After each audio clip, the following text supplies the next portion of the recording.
Ooh, good one today. All right, guys, we are here. It's leg day.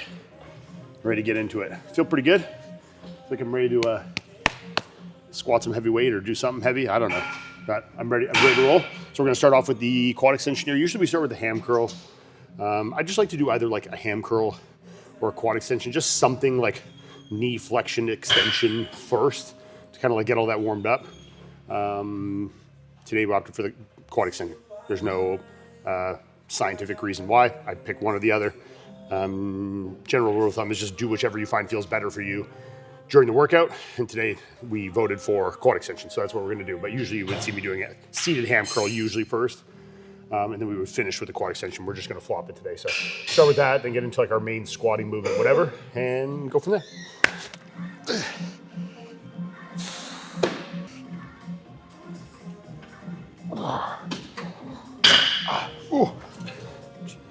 Knees feeling a little rickety. I used to, for the longest time, separate my leg days into like a back and ham, secondary back and hams, and like a quad day.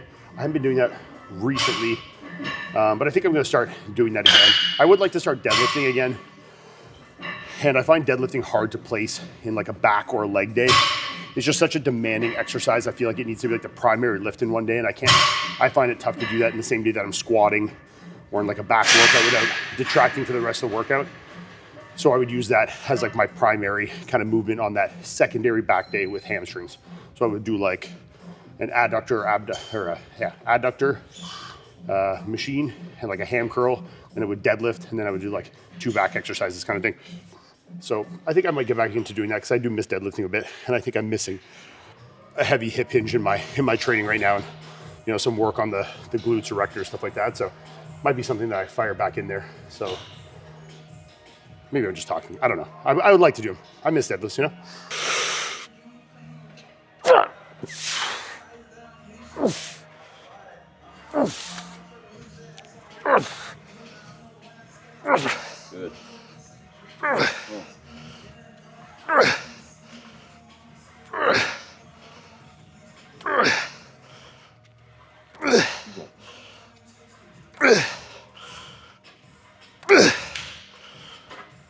Good. One more. Come on. One more.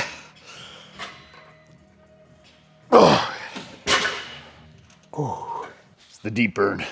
Also, starting soon. See this beautiful hoodie I'm wearing. Pants too, actually, but these aren't new. All the companies are gonna be having Black Friday sale soon. Raw, Revive, Gym Reapers, Merrick, Elevate, all gonna be having big Black Friday and Cyber Monday sales. Raws, and then start a little bit later in the month. But they have going on right now where every $1 you spend on the site goes for winning that crazy TRX truck you guys have seen me posting. It's like a $130K truck. It's pretty dope.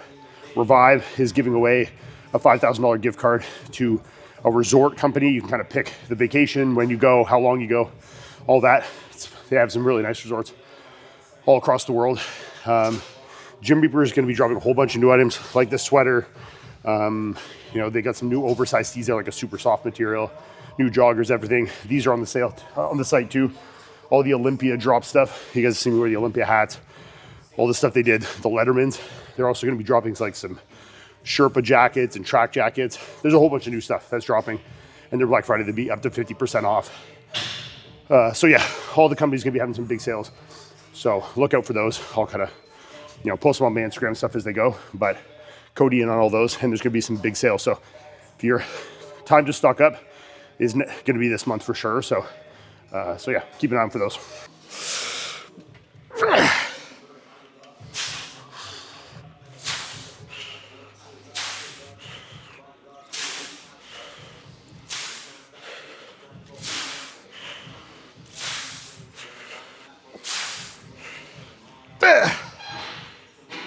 Good.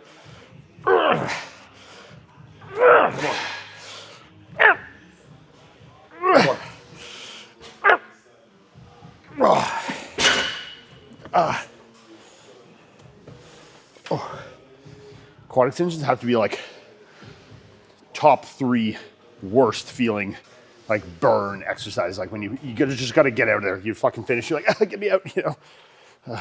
We're bad at it because we're lazy. But one tip I'll give you guys for spotting someone is have contact with them.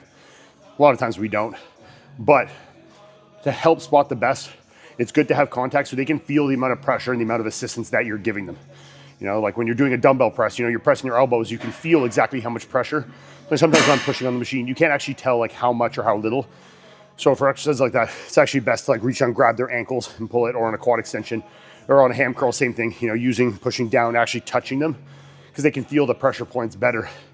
And I think it's like helps them be a little more accurate to like know how much you're giving them instead of like kind of guessing. So yeah, tip for being a good spotter. And the homies want to be touched. Yeah, I mean, it's nice to touch your homies, you know? Physical contact's good for you.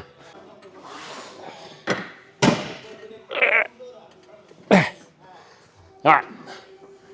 Next, we're moving on to the hack.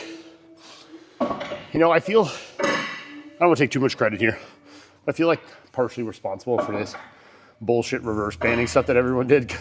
Because I feel like when I was in Florida and I was training, like, you know, the guys down there with Brett, Kyle Wilkes, Eddie, we started doing a lot of reverse banded stuff. And like I was doing, obviously at the time I was really strong and doing outrageous numbers, especially when you had the assistant of the band. And that's when it started to like popularize more after that time. I'm sure there's a lot of other people doing it, but I feel like a bit of like negative responsibility for getting so many people on board with this kind of cheating on the hack squat. And I still do it today, but like it really, you could just use less weight, you know what I mean? But it feels so fucking nice that it's like hard to get away from it once you start doing it. The weight just feels like heavier.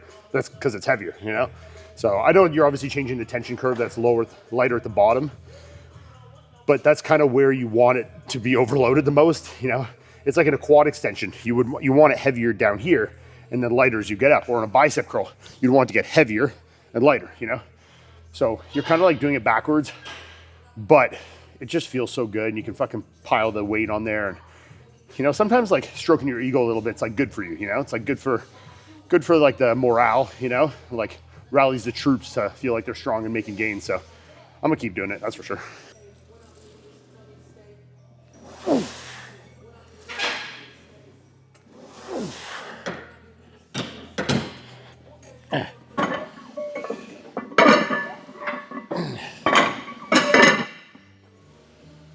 I was also, I saw some of the other guys at Raw doing it, like Vaughn and stuff like that.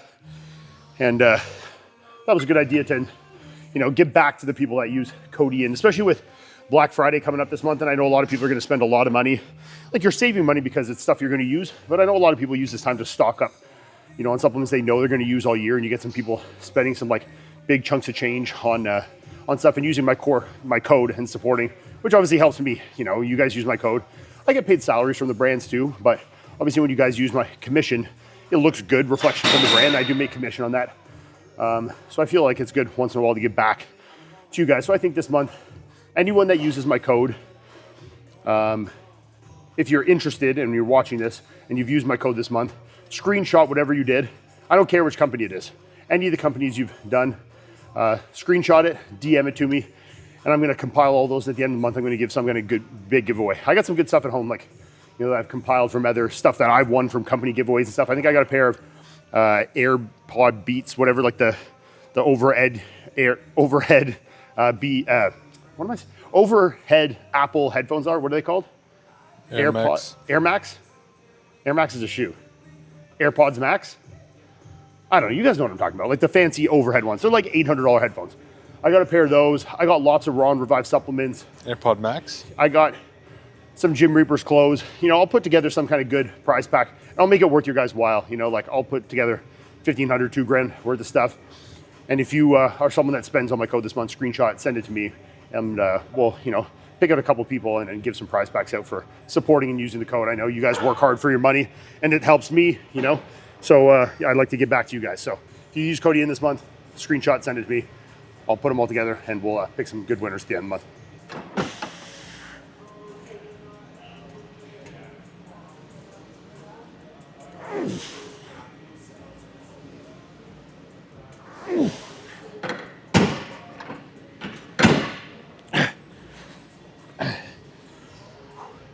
One thing I always have to remind myself too, it's a good tip I find for like feeling connected and feeling powerful on your like squats and leg press and stuff, is like your foot contact with the pad or whatever you're on, the ground.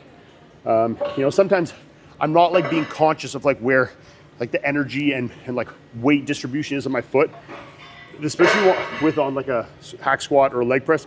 I really try and think of like really almost like spreading my toes and trying to create as much contact surface and like pressure with the pad as I can.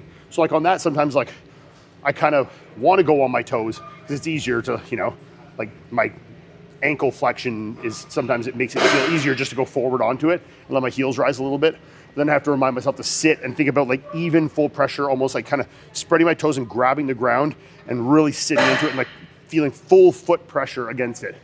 You know, I find for that definitely helps with the amount of like strength and stability I can kind of connect with. You know, look, if you were trying to do something very specific, you know, like really isolate your quad and you want the knees to move forward over the toes and cause as much knee flexion as possible, sometimes that's okay. But I think you can also accomplish both in the same time. So yeah, I like to really think about making as much like ground contact as possible and like being conscious of it, of like really grabbing that with my foot and really forcing it away from myself. So try next time you're doing it, like be conscious of your foot contact and your foot like pressure and the pressure points of it. And think about that when you're doing your next like leg press, hack squat, whatever.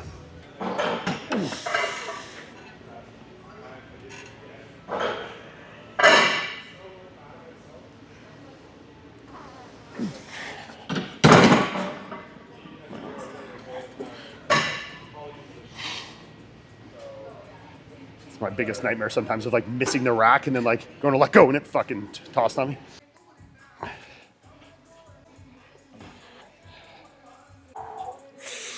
Come on, let's go. Good.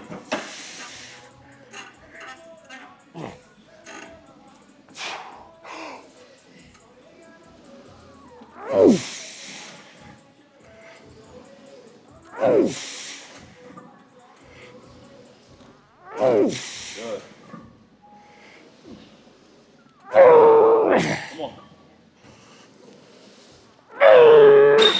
Let's go. Lots more. Let's go. Keep on.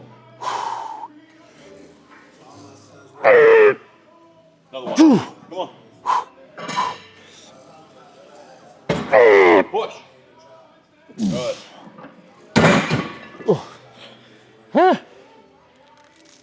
That's good. That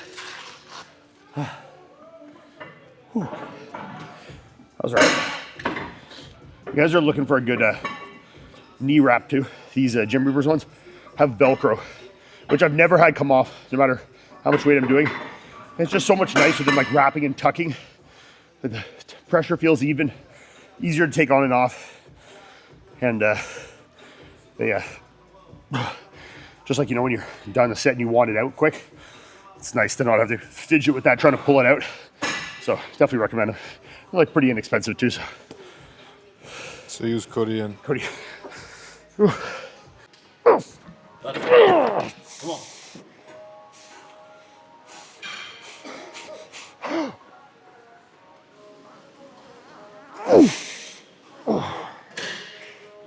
Come on.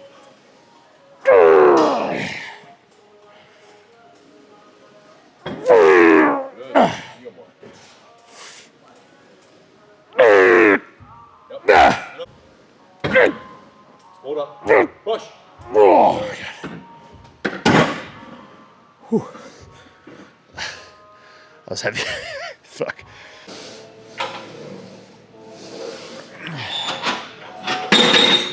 It's funny, it must be like a self-confidence issue, you know? And I only do it on leg day. Actually, I used to do it on deadlifts too. But I always undershoot my tops or my first set. Because I'm like a bit nervous to go as heavy as like I maybe need to, you know? Like when you're like doing barbell squats or hack squats or like deadlifts, sometimes like putting 8 plates on there or something is like kind of scary mentally. So like I almost do a set where I like tell myself that's too much. So like on the hack squat there, I did 10 plates the first set.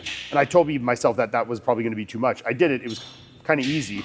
So then I'm going heavier my second set, which is kind of like counterintuitive. You should be doing your heaviest set first while you're the freshest, getting the most amount of reps with the most amount of weight. And like I wouldn't do that on like a chest day or a back day or a arm day or shoulder day. But on like legs, and like deadlifts, you know, especially like hip hinges or squat motions.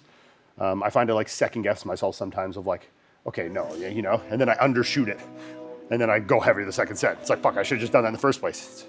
Need to gain confidence in myself, you know. Question for you knee wrap people too: are you an out to in, or an in to out on your wrapping? And if you're someone that's like well versed in the knee wrap game, is there a right answer for this? I'm sure there is. That like all you strongmen powerlifter people do a consistent way. You're like, no, you always got to do it out to in, you know? I don't know. I mean, I kind of fuck around, do it differently, and I don't really notice much of a difference. But I'm sure in terms of like knee tracking, there must be some kind of variance. So I don't know. I've been doing out, in to out, like this way. And that feels good for me, but maybe there's a better way to do it. But I mean, I don't know. I've tried both ways and it feels pretty similar. So I guess that's kind of the answer. But if you are someone that's a knee wrap expert, let me know in the comments of like what the optimal way to wrap your knees is, you know?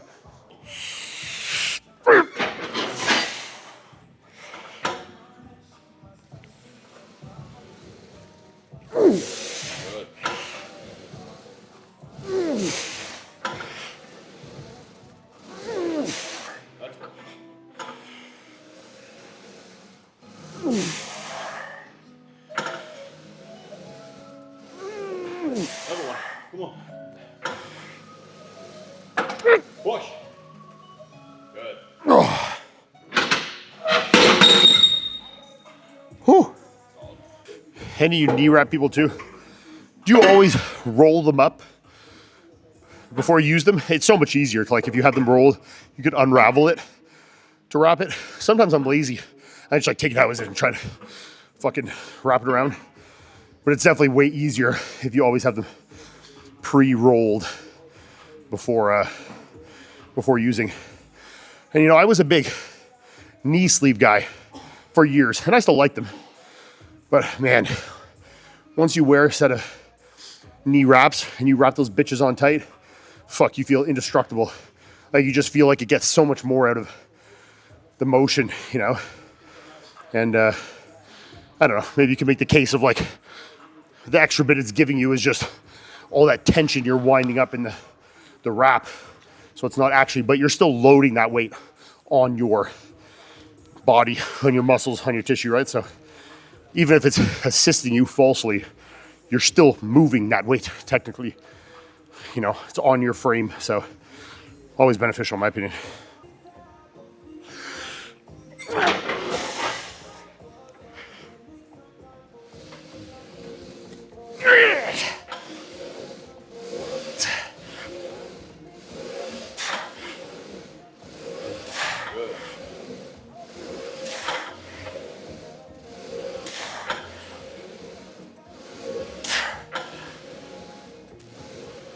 Two more. Go. Yep. One more. I'm with it. Push.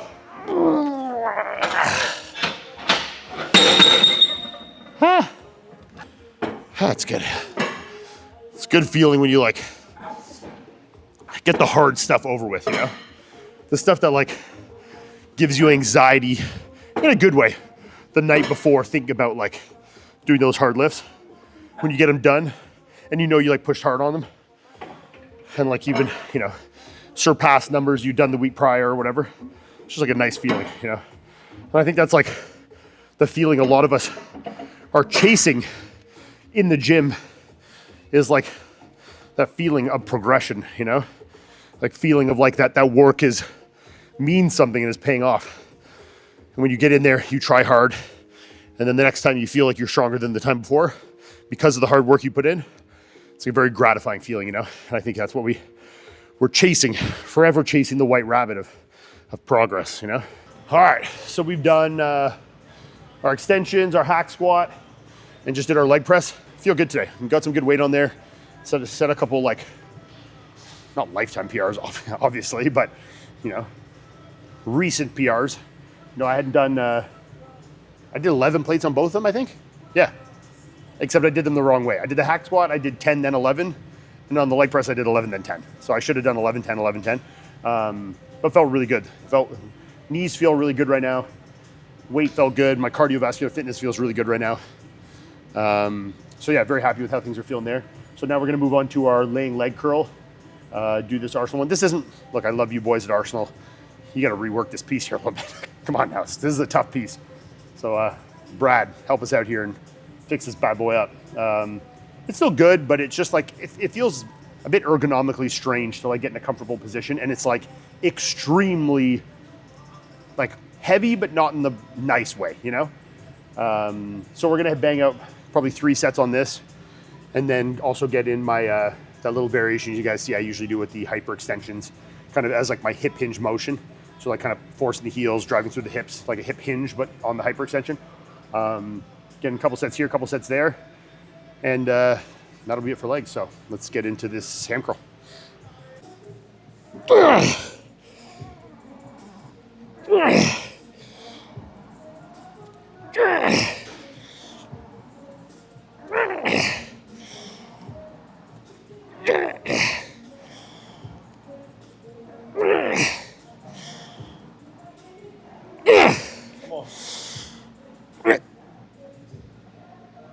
One more. Yep. Let's go. Come on, squeeze. Whoo. There's not many ham curls where it's a hard set of like 8, 9 with a full stack. It's fucking heavy shit.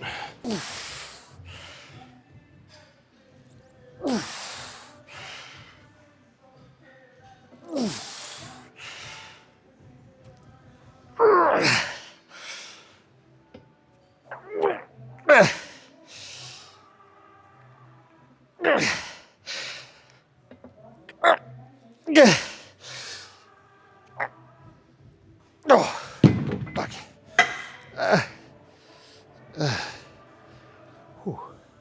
I love these hypers because they're so like easily effective. I don't know if that makes sense. Like, I feel this in the same way I would feel like an RDL or like a straight leg, maybe more than an RDL, like a locked, like a proper hamstring, more dominant one. Because really, let's be serious. Hamstrings are like, RDLs and straight legs aren't like the craziest actually hamstring movement. They're a hip hinge, so it's like it's more erectors and glutes, but you're still getting some from the stretch and if you're really thinking about it. But I find on these, I can feel it more and it's hard. Like that's hard for me for 9, 10 reps using 60 pounds. Where to get that same effect from an RDL or a deadlift and feel it that well in my hamstrings, I would need to be using 4, 5, 6 plates, you know? So it's like, it's such an easily accessible exercise. Then when you learn like the motion for it is super easy to do, feels super good and targeted on what you're trying to hit. And it's not like complex to set up. These are in every single gym. You don't have to be loading 5, 6, 7 plates on there, but the tension feels the same, if not better, because you have that force against your heel. You have the back pad there. So like you can generate force against your heel, where when you're doing an RDL, you can create that against the ground, but this you're actually forcing against it to cause that hamstring contraction. So I find it actually a little more effective. So if you haven't done these, even though I've been preaching them for years, if you watch my video and haven't tried them yet, I don't know why. So go try them now, because they're actually awesome.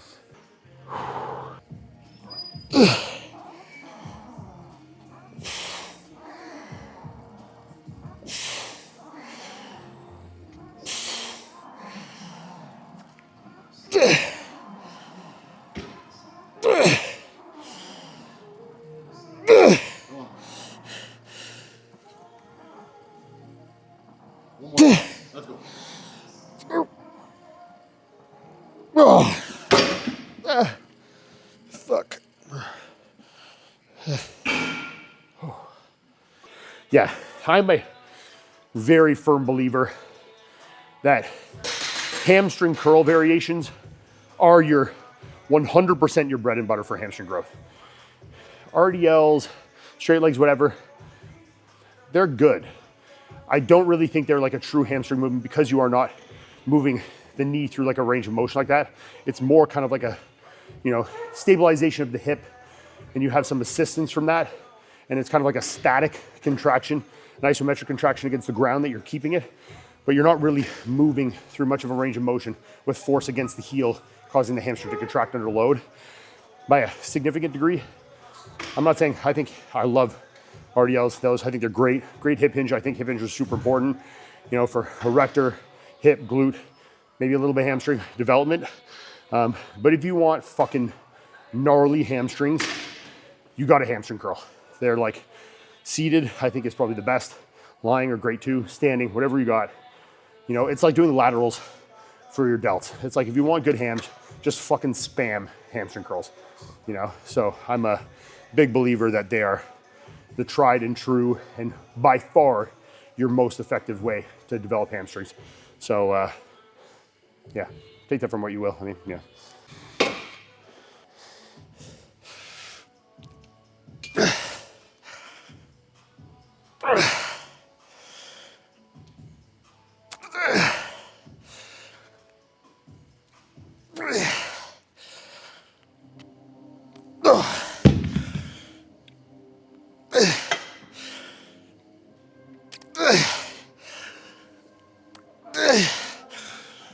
Oh, fuck.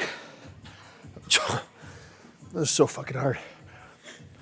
You see what I mean? They're like how little you need. And like that's just felt like pure hamstring.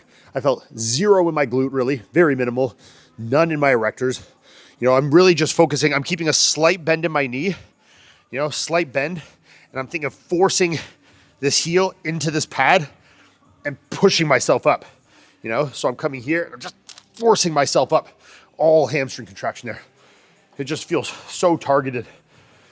I mean, it's really just doing a fucking hamstring curl. And like I said, hamstring curls are the goat of hamstring movement, so try them out, they're good. You know, but like that, I did, what, 4 with the weight, 60 pounds. And I only got another like 4 or 5 more without it.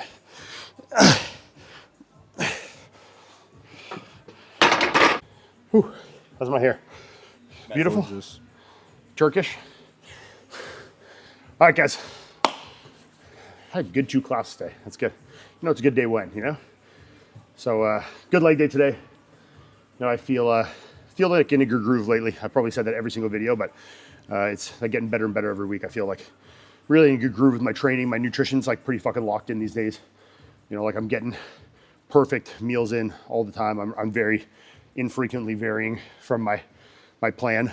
And, you know, I think I've got it like pretty dialed into like what my needs are to like support my training and my recovery. And like my digestion feels good. Maybe a little bit TMI, but like I was fucking shitting my pants like 9 times a day for years. And I pulled out like all my poultry and it like disappeared. I don't even know what motivated me to do that. I was just like eating it one day. I'm like, ugh, I'm tired of eating this shit. So I swapped it out to, I only eat fish and beef now. Grass-fed beef and white fish. Maybe some salmon here and there. And then my other meals are like, you know, the Elevate cream of rice and whey and stuff like that. You know, the 5 meals I'm having. And I swapped it out. And within like 2-3 weeks, I'm like perfect. You know, like I very infrequently have any like kind of digestive distress. So it made a big difference for me. But I think like getting that kind of locked in, you know, obviously improved my energy levels as my digestion started again. I was utilizing my food a little more effectively. Energy levels got better, like my pumps got better, my strength starting to improve a bit. So all good things pointing in the direction of it's time to hop back on, get huge. Yeah. No, but so that's a pretty good leg day today. And yeah, I guess that's all to say. I mean, starting soon, like I said, we're gonna have a bunch of the Black Friday sales, like some of this, the shirt Jay's wearing actually. Show this one. This is one of the DNA tees. That'll be a new drop as well. And we got these oversized, like super soft tees, which are really fucking nice. We got these, we got some dope new hats, like corduroy hats and shit, like all bunch of good stuff. Rob Revive, big sales coming up soon too. Merrick is gonna be having a big sale. Elevate is gonna be having a huge sale as well. So look out for all those. Like I said, I'm gonna give some big giveaway to some of you guys. So anytime you spend, even if it's now, before the sales have started, we'll just do the whole month of November, just as like a thank you to you guys. And we'll send me your screenshots and I'll compile them all in the folder. And I'll just do like a random number generated at the end of the month. And like whatever's the 74th picture, I'll just like pick that and kind of thing. So yeah, that's a wrap for today. Leg guys, that's a wrap for legs today, guys. One more thing, actually. I've started doing on my 2 off days on Wednesdays and Sundays. I've made those like a everything I don't do every other day. Just like get out of the house, feel productive in like a training sense. So I've been doing all my calves Been doing a lot of calf training because I hadn't been doing that for like the last year. Doing a bit of forearm training and doing ab training. So I go in for like an hour, do some stretching, do a little bit of cardio, do all that like random shit that like, you know, by the time you're training done doing legs or like done doing back or like arms, to do like those little accessories sometimes feels like a bit monotonous. So I put them on their own day. And I don't feel like it's so much load added to my like weekly split that's like impeding my recovery. It's pretty minimally invasive. If I start to feel at some point, it's like, okay, this is 7 days a week, technically I'm training, then I'll definitely back off. But for now, it definitely feels good.